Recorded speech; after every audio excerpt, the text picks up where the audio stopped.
by using Gauss law, by using Gauss law, phi equal q upon epsilon naught. This is equation second. But what is q? Q is charge enclosed this imaginary surface, but we take it q dash. कितना charge total इसके अंदर content है, that is q. Imaginary surface के अंदर कितना मानना पड़ेगा हमें, q डैश. क्लियर. अब इसके बाद by using equation first and second, charge q dash क्या है, charge enclosed by imaginary surface. By using equation, by using equation first and second, so what is the result, E into 4 pi r square, this is equal to q dash upon me epsilon naught. But you have to find out E, then value E equal q dash upon 4 pi epsilon naught r square.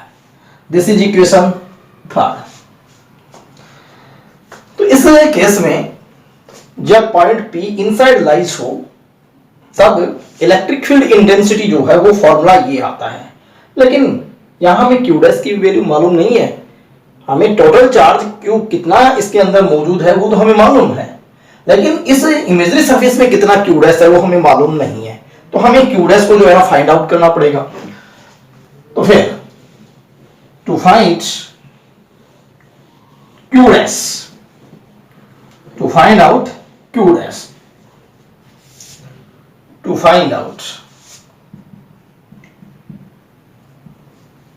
q dash. तो how will you find q dash, देखिए, what is the radius of given spherical portion capital R, then volume 4 upon 3 pi r cube, 4 upon 3 pi r cube contained charge q, then unit volume equal q upon 4 upon 3 pi r cube. और ऐसे लिख सकते हैं q 4 upon 3 pi r cube, ये value इसके shift हो जाएगी. तो हमने कितना वॉल्यूम कंसीडर किया, for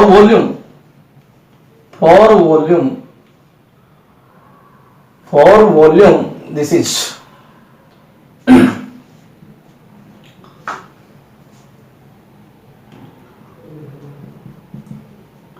for volume 4 upon 3 pi r cube, then charge q dash will be q upon 4 upon 3 pi r cube multiply by 4 upon 3 pi r cube. But here 4 upon 3 is cancelled out, pi cancel out, then q dash equal this will be q r cube upon में capital R cube. Clear? So this is value of q dash. We can write equation 4. Again, एक बार फिर से देखिएगा, you have to find out value q dash. What is q dash? Q dash is charge which is enclosed by this imaginary surface. So how will you find out it? To find out this charge q dash which is contained in this part, then we can write total charge q किसमें मौजूद है, 4 upon 3 pi r cube में. तो unit volume में कितना charge content होगा, then we can write q upon 4 upon 3 pi r cube by unit law.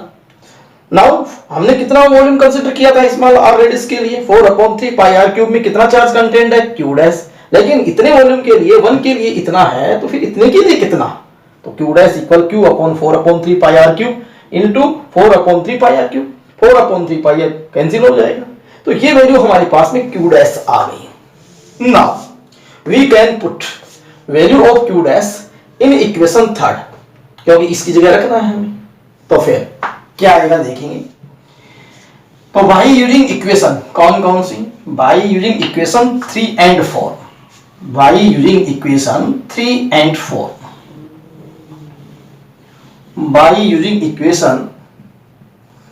By using equation 3 and 4, तो what will be result?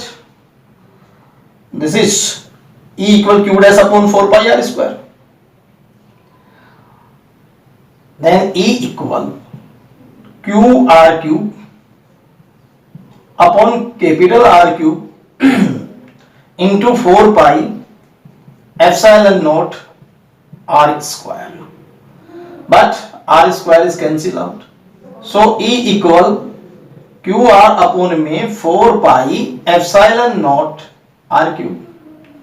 This is electric field intensity inside the non-conducting charge sphere. This is equal to equation 5. So in this situation we can write inside के लिए this is E proportional R, क्योंकि यहाँ E और R same manner में है, ये हम लिख सकते हैं। तो ये आपके पास में हो गई इलेक्ट्रिक फील्ड इंटेंसिटी इनसाइड, और उसका रिजल्ट ये आया। Clear?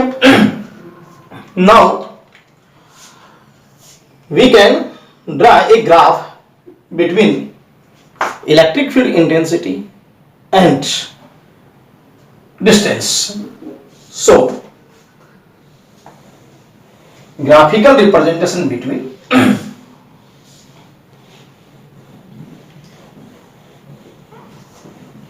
graphical representation between E and R.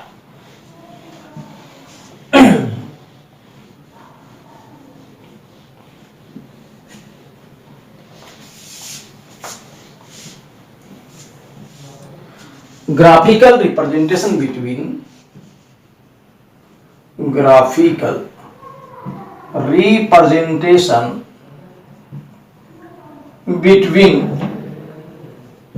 E and R.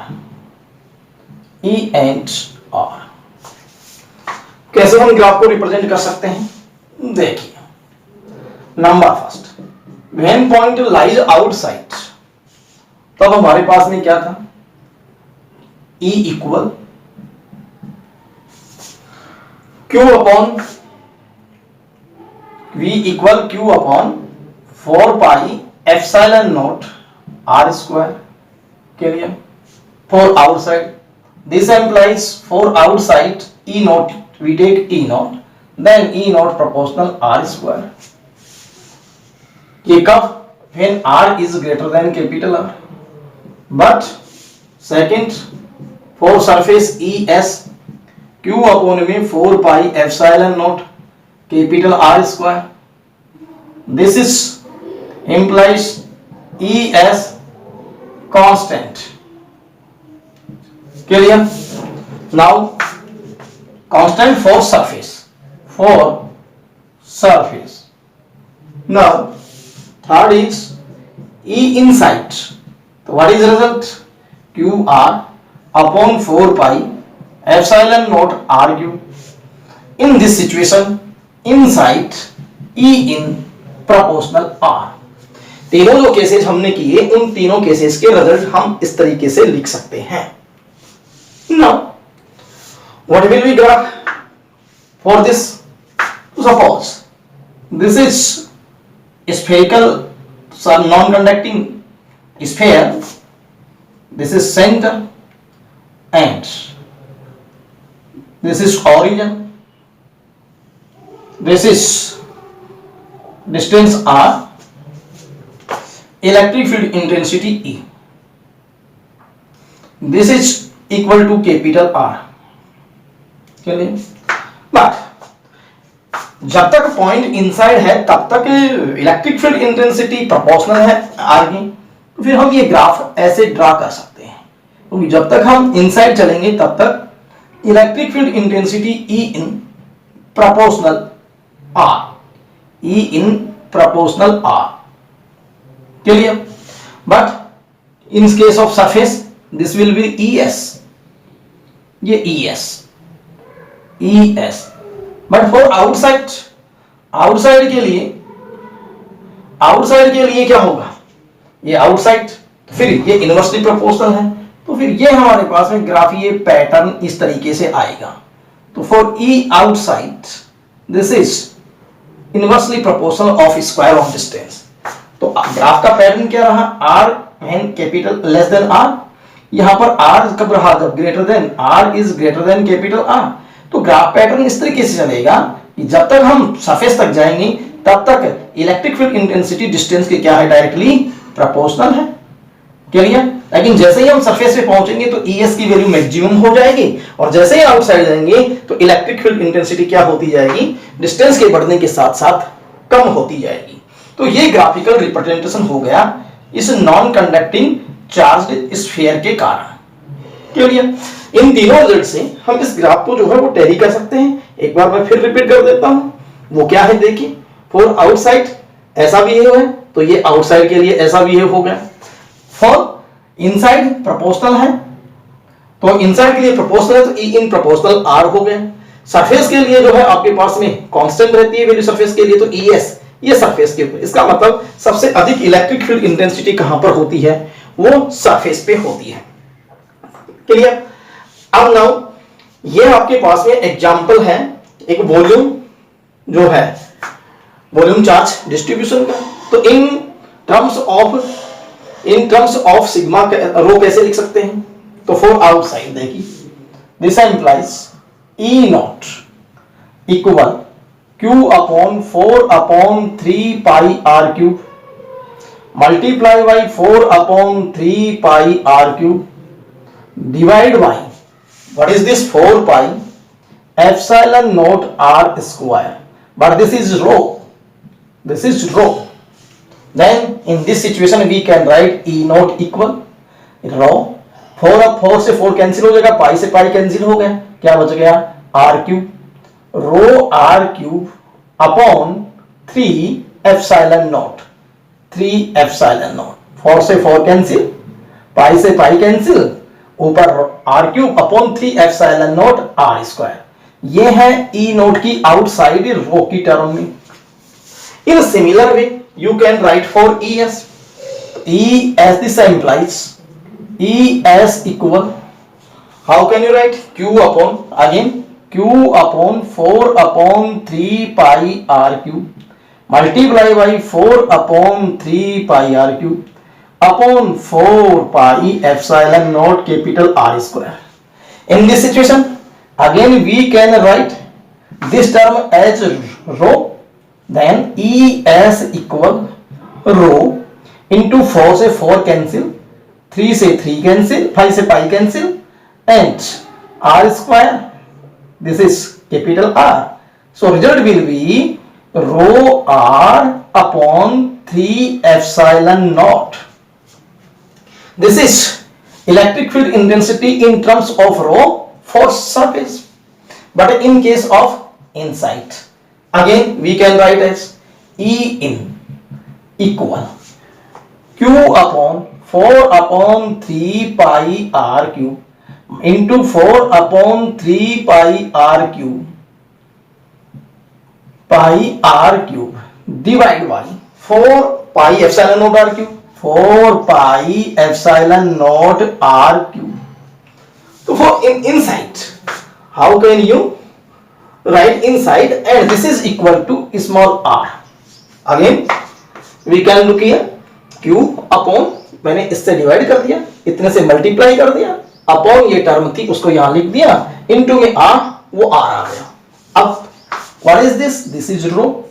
तो again E in equal rho into 4 से 4 कैंसिल, पाई से पाई कैंसिल, R क्यूब से R क्यूब कैंसिल, क्या रह गया? Rho R upon 3 epsilon naught. This is electric field intensity in terms of rho. तो again we can observe here that for outside we can write in terms of rho ऐसे, in terms of charge ऐसे लिख सकते हैं। For surface charge के term में ऐसे लिख सकते हैं, सरफेस चार्ज डेंसिटी की टर्म में ऐसे लिख सकते हैं।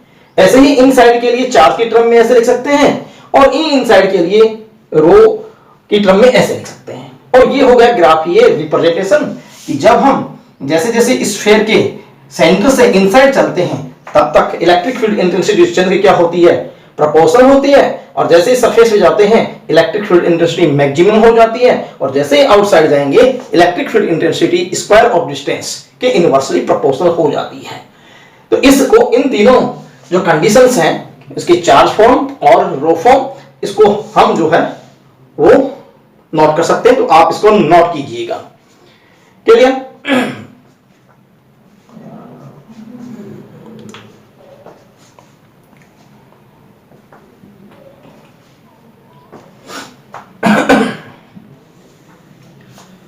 Now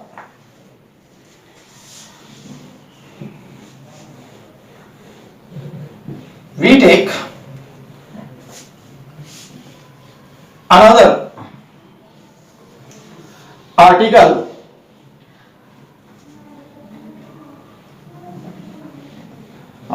is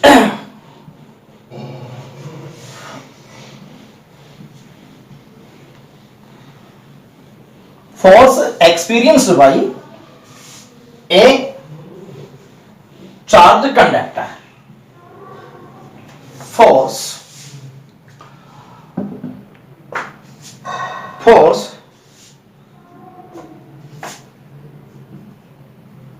experienced by a charged conductor. Clear? Force experience by A charge conductor. इस आर्टिकल में क्या है? इस आर्टिकल में है कि हमारे पास में ये कोई एक सरफेस है। क्लियर?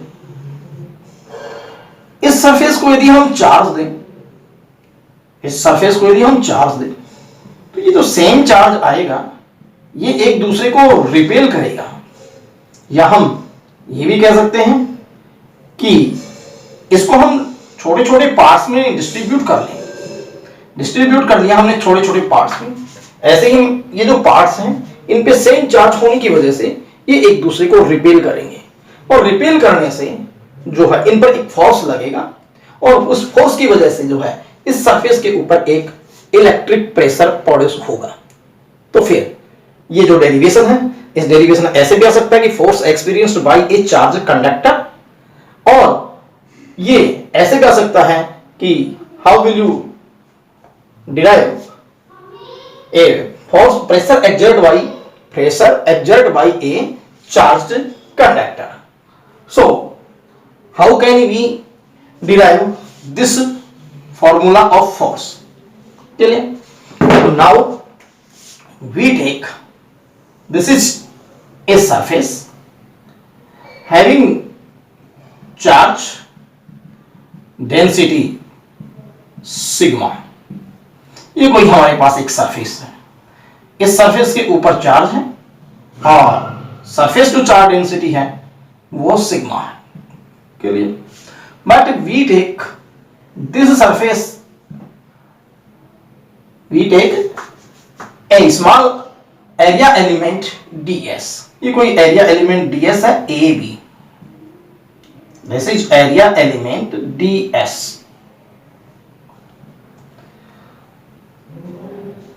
then we can, हम अज्यूम कर सकते हैं कि ये जो सरफेस मैंने कंसीडर की है, ये सरफेस दो तरह की सरफेस से मिलकर के बनी है, एक AB and another is ACB। AB और अनदर ACB। अब हम एक पॉइंट लेते हैं, दिस पॉइंट इज P और this point is Q। Point P lies outside the conductor and point Q lies inside the conductor. Clear? Then what will be electric field intensity at point P and at point Q? तो ये figure जो है आप बना सकते हैं, ये surface charge density है और ये एक सरफेस है, इस सरफेस को हमने दो पार्ट में कंसिडर किया है, एक ए बी और एक ए सी बी, तो इसे हम नोट कर सकते हैं। नाउ इलेक्ट्रिक फील्ड इंटेंसिटी जो है वो पी पॉइंट पर कितनी होगी, तो इसके लिए हम लिखते हैं we consider an imaginary surface having charge density, having surface charge density, having surface charge density rho, sigma clear? So the electric field intensity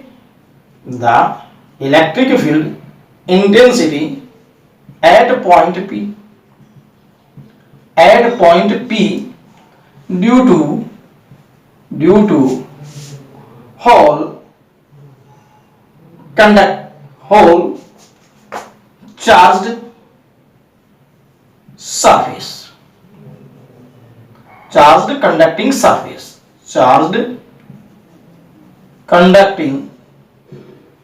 surface। हमने एक आर्टिकल पढ़ा था और वो आर्टिकल क्या था, किसी भी कंडक्टिंग प्लेट की वजह से इलेक्ट्रिक फील्ड इंटेंसिटी कितनी होती है, सिग्मा अपॉन में एप्सिलॉन नॉट होती है। ये आर्टिकल आया हुआ है, तो we can write E equal EP, this is equal to sigma upon epsilon naught. This is equation first. Due to complete surface, electric field intensity at P will be E equal EP sigma upon epsilon naught. Clear? Now, if we assume ये surface दो surface से मिलकर के बनी है, एक AB और एक ACB, then what will be electric field intensity due to both surface at P? तो देखिए, if we assume, if we imagine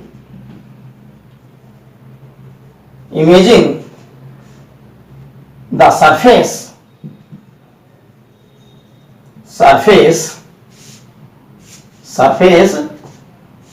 to be made up of surface AB and surface ACB, then electric field intensity at P due to both surfaces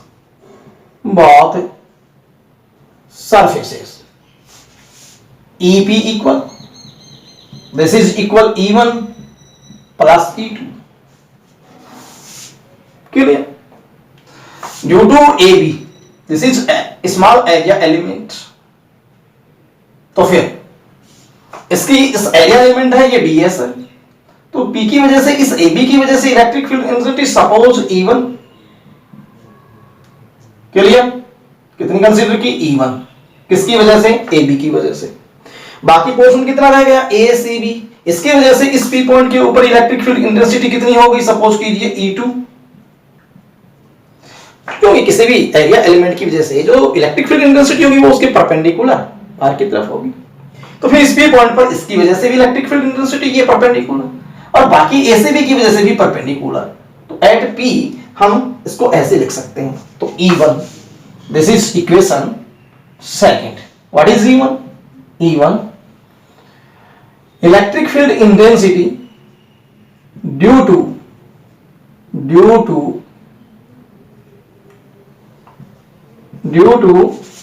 charged surface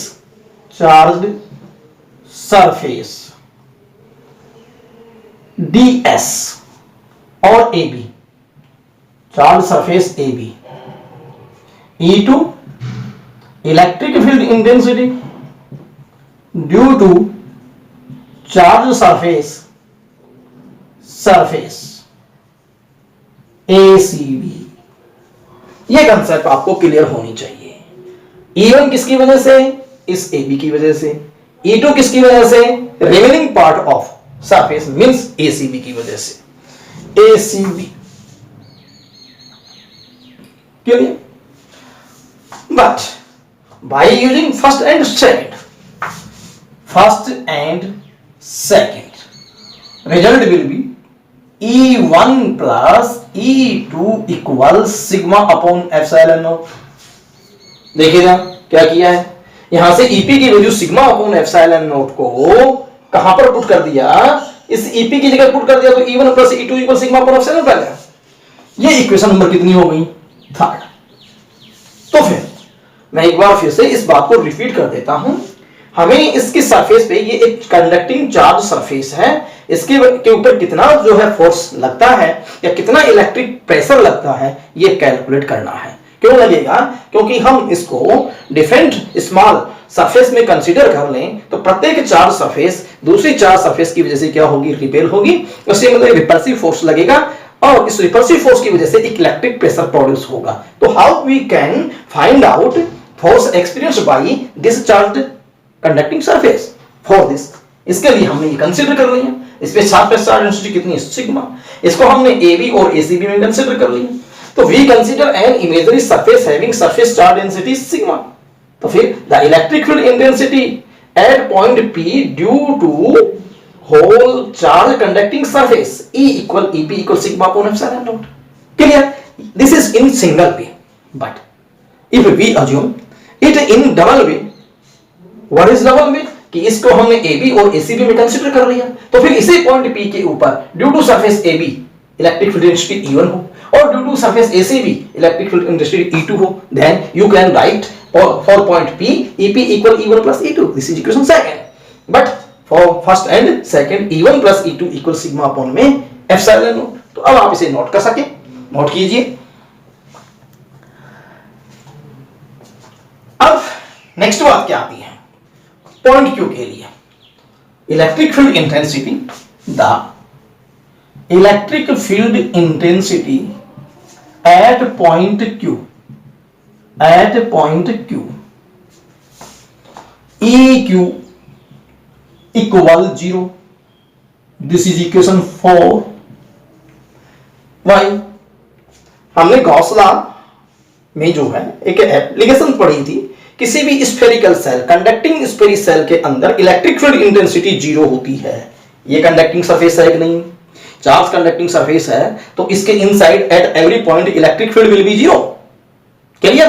क्योंकि किसी भी conductor के अंदर जो electric field intensity होती है वो 0 होती है, तो Q पॉइंट इनसाइड है तो EQ इक्वल 0। तो electric field intensity inside a conductor is 0. Clear? Now electric field intensity inside a conductor is 0. But if we consider AB और बाकी सरफेस ACB की वजह से यदि हम लिखना चाहें, but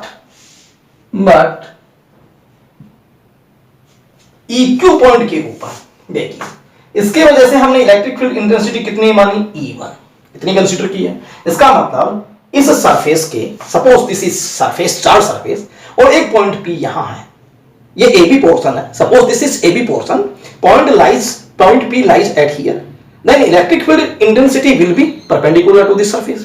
But if a point lies at in this side, then the direction of electric field intensity will be in this manner. Then we can write for this surface electric field intensity which is E1, तो उसकी direction क्या होगी? उसकी direction जो है वो E1 इसके ठीक इस साइड में होगी। This is E1. क्लियर? लेकिन जो रिमेनिंग सरफेस ACB है, रिमेनिंग सरफेस ACB की वजह से इलेक्ट्रिक फील्ड इंटेंसिटी वो E2 कंसीडर कर रही है, उसकी डायरेक्शन ठीक इसके अपोजिट होगी। क्यों होगी? क्योंकि यहां Q पॉइंट के ऊपर इलेक्ट्रिक फील्ड इंटेंसिटी 0 है, और 0 है, तो फिर ये 0 कब बने, जब E1 और E2 का मैग्नीट्यूड सेम हो, पहली बात। और दूसरी बात ये कि इनकी डायरेक्शन अपोजिट हो। तो फिर हम ये लिख सकते हैं बट ये क्या इंडिकेट करता है, but E1 equal E2। This is equation 5। Q पे EQ की वैल्यू 0 तभी पॉसिबल है जब E1 AB सरफेस की वजह से इलेक्ट्रिक फील्ड इंटेंसिटी और E2 की वजह से इलेक्ट्रिक फील्ड इंटेंसिटी क्या हो, आपस में इक्वल हो। तो फिर दिस इज इक्वेशन 5। इस लॉजिक से ये बात आती है। तो 5 की वैल्यू किस में पुट कर दें, हम थर्ड में पुट कर दें। तो from third and fifth, from third and fifth by using third and fifth, तो what is result, E2, E1 की जगह E2 पुट कर दिया, E2 plus E2 sigma upon epsilon not 2E2 equal sigma upon epsilon not and E2 equal sigma upon 2 epsilon naught. This is equation कितनी हुई, this is equation 6। तो note करते जाइएगा और इनको लॉजिकली देखते भी जाइए।